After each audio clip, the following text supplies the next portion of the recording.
I'm Lauren of All Trades, and today I'm staying in a spa cabin on the Carnival Jubilee.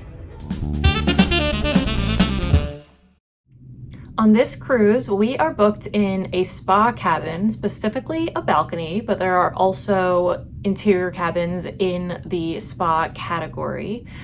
Also more specifically, we are in a cove balcony. So the balcony itself is a little bit more closed off than the normal balconies. And also it's down here on deck 5 where the spa is located.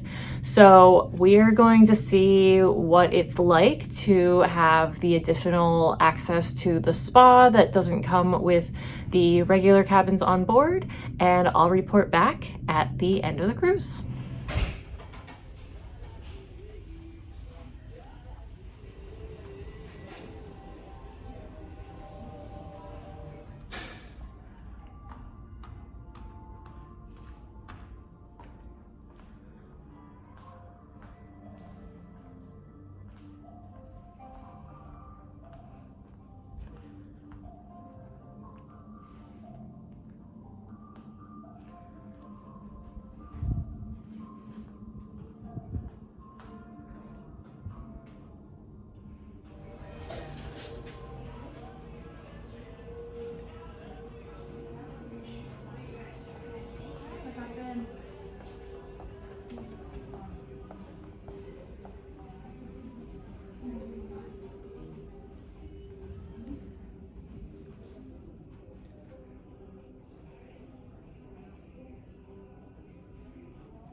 Let's go.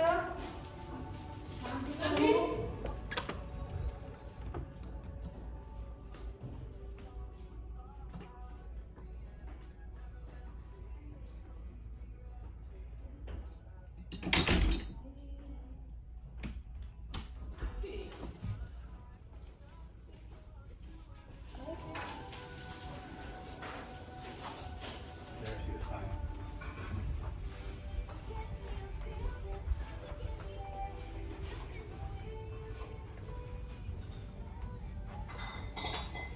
Through this door? Apparently. Yes. Apparently. Okay. We have to catch up.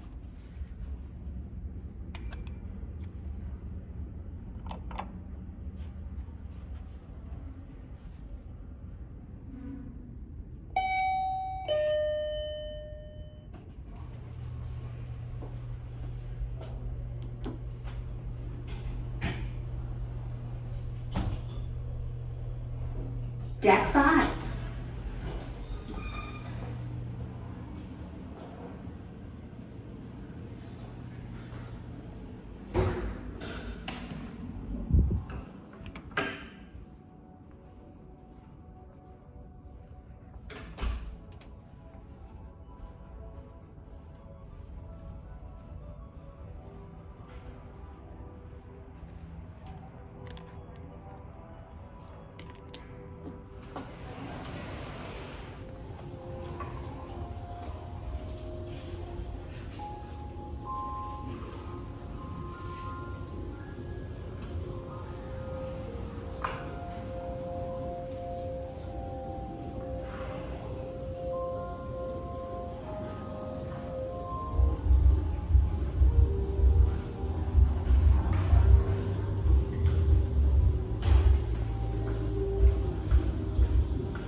Are you closing soon?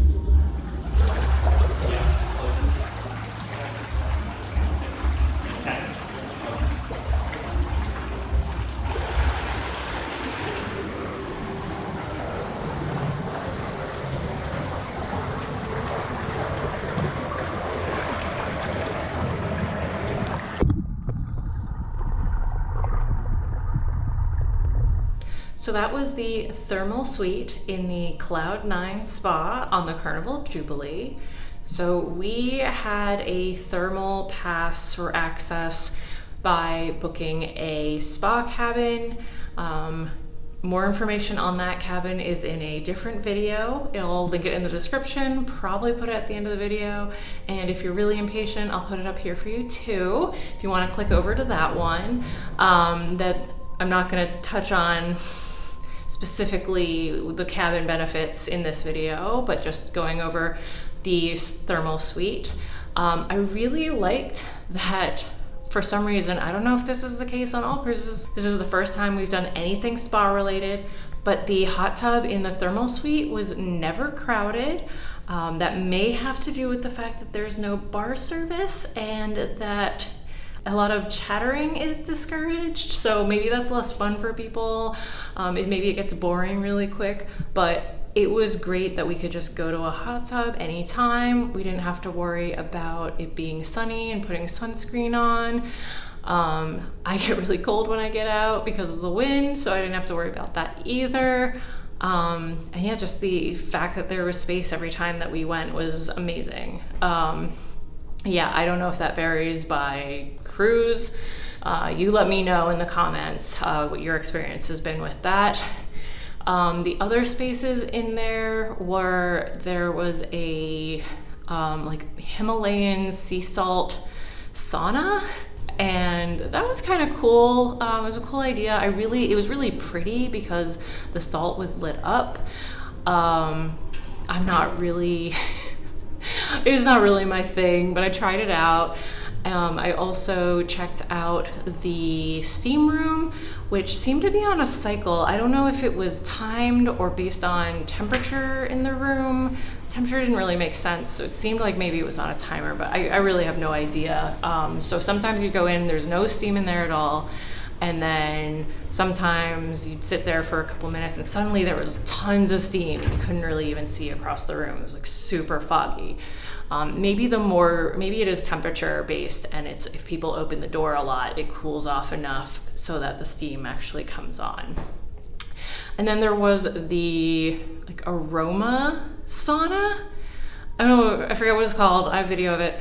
I didn't even go in there because I don't like perfumes and scents, so I looked at it and that was as far as I needed to go.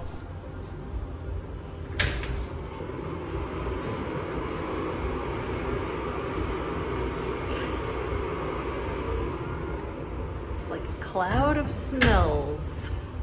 There were these experience showers. They were weird. I don't really get it. Maybe other people get it, but it was just 3 different shower settings. One was hot, it was really short, like you'd press the button, it would burst, it would like be like drop hot water on you for a short amount of time. And then There was the one that just kept running, but if you kept pressing the button, it would change colors. There were lights and it would change colors. And that one you have to, there was instructions of how to turn it off. I think a lot of people think it's on a timer and they just leave it running until somebody turns it off. You have to press and hold the button to turn it off.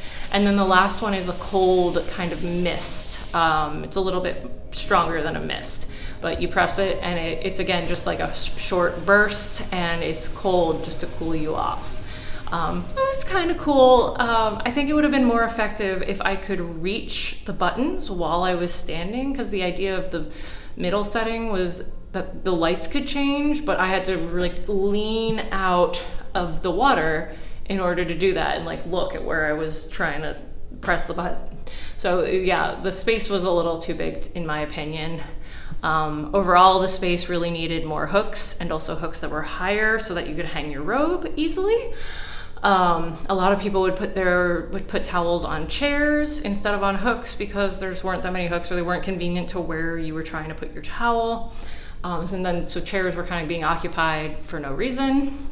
Yeah, surprisingly, there are chair hogs in the thermal suite because they're the warm chairs. I don't know what they're technically called.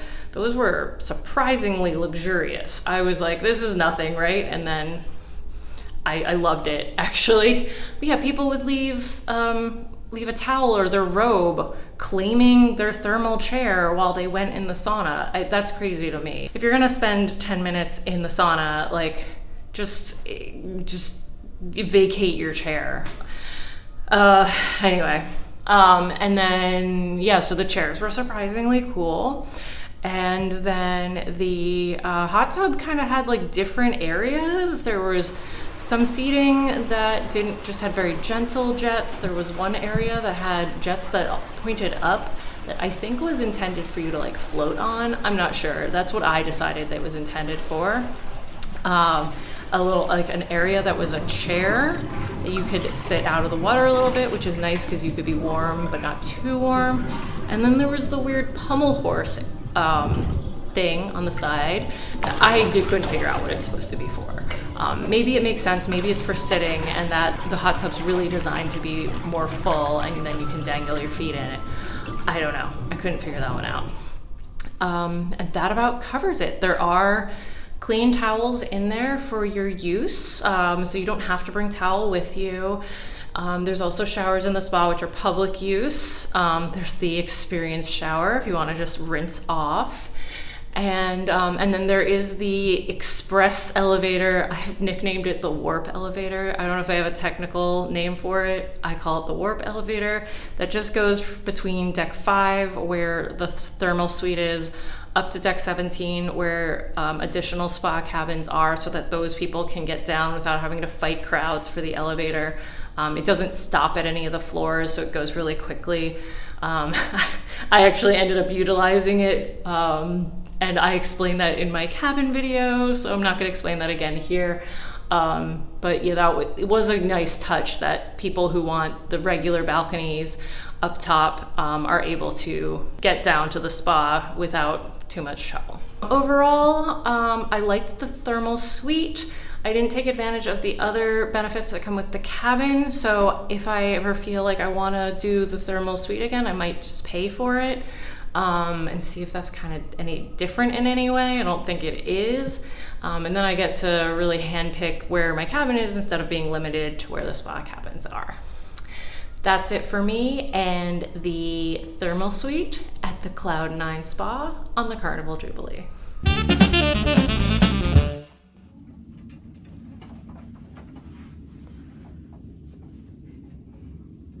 Here's the other arm. There it is.